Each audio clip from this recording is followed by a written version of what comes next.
L'histoire que je voudrais vous raconter, elle est un peu triste, mais je trouve que quand même elle se finit bien. Quand j'ai rencontré pour la première fois mon ami Kaké, c'était dans un petit village au nord de Ouagadougou, au Burkina Faso. Ça a été un coup de foudre, on peut dire. On n'a pas mis longtemps à devenir des amis, on se disait frères. Donc voilà. Au début, quand on se retrouvait, on parlait d'éducation, puisqu'il était instituteur et puis moi enseignant. Donc on a beaucoup échangé sur ce sujet, puis on a échangé aussi sur le sport à l'école, et puis sur le football. Alors le football, effectivement, on en pense ce qu'on en veut, mais malgré tout, c'est quand même un sacré moyen pour animer des populations. Et il faut voir quand j'apporte un ballon dans une école au Burkina, l'effervescence que ça peut avoir. Alors il ne faut pas choisir n'importe quel ballon. Parce que c'est sûr que si on prend nos ballons en cuir sur lesquels,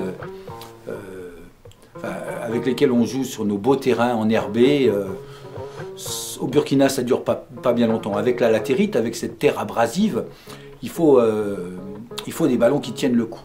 Alors on a trouvé la technique de ces fameux street balls, ces ballons qui sont faits en pneus rechappés. Et donc ça permet à la fois de résister aux fortes températures et surtout à la rugosité du terrain. Avec Kaké, on jouait au football. On a organisé plusieurs fois des matchs sous la chaleur. Je vous promets que c'était vraiment du sport.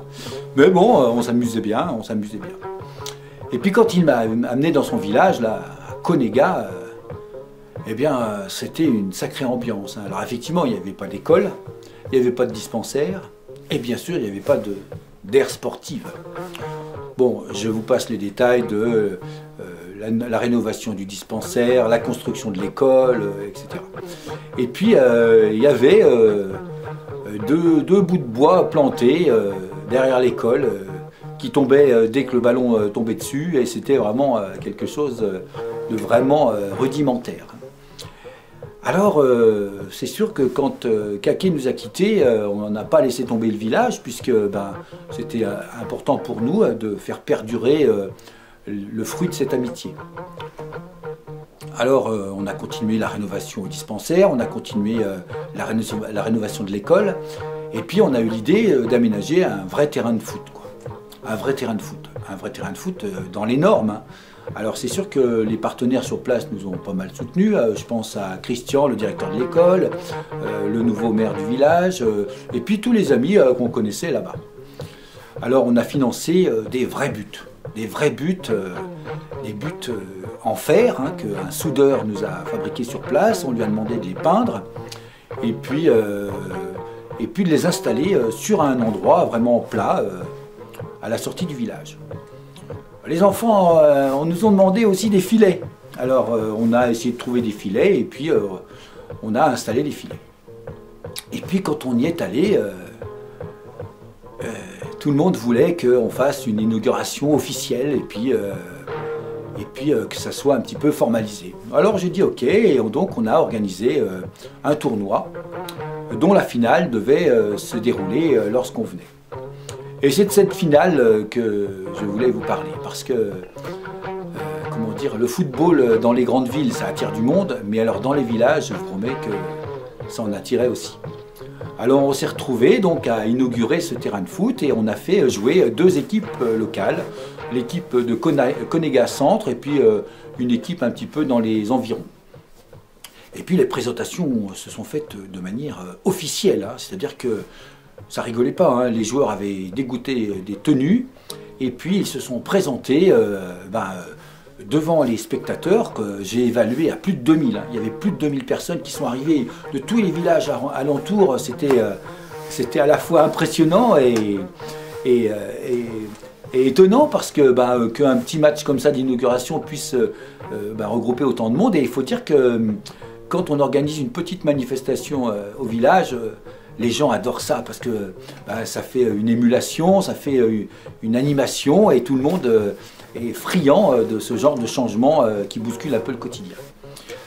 Alors l'arbitre a donné le coup d'envoi, Et c'était parti pour 2 fois 30 minutes. Je ne vous explique pas l'ambiance autour du terrain. C'était extraordinaire. À chaque fois qu'il y avait une action aussi bien d'une équipe que de l'autre, puisque tout le monde supportait tout le monde, eh bien il y avait comment dire, une effervescence, on sentait la joie autour du public. Les arbitres de touche, équipés de leur petit rameau de feuilles à défaut d'un drapeau, faisaient leur boulot correctement et les joueurs donnaient tout ce qu'ils avaient. Alors ils avaient une belle tenue effectivement, mais au point de vue des chaussures, c'était pas ça. Certains avaient ce qu'ils appellent sur place des madragues, donc c'est des espèces de chaussures de foot avec des crampons. D'autres ont des sandales en plastique, et puis d'autres étaient carrément pieds nus ou en chaussettes. Voilà. Le premier événement, c'est quand Konega Centre a marqué le but de la partie. Alors là, c'était waouh! Tout le monde était content, mais on ne savait pas qui supportait qui. Et le match se déroulait dans cette ambiance euphorique, on va dire.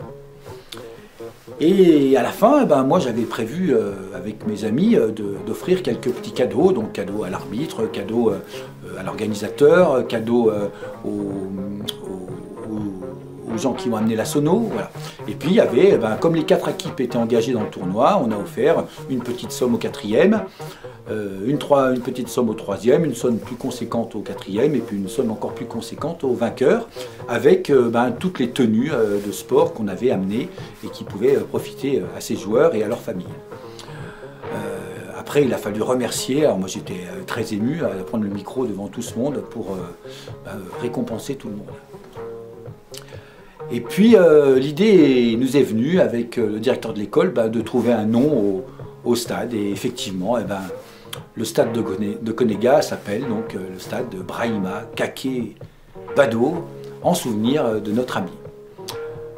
Voilà le petit moment que je voulais vous faire partager avec ces quelques images.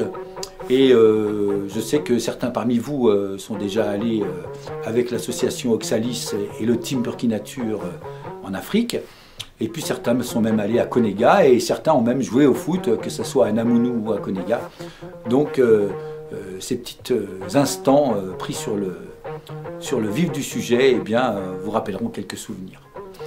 J'en profite pour remercier tous les gens qui nous ont soutenus dans ce projet, financièrement mais aussi matériellement. Et je remercie bien sûr mon ami Kake qui doit nous entendre de là-haut. Alors voilà, merci à tous.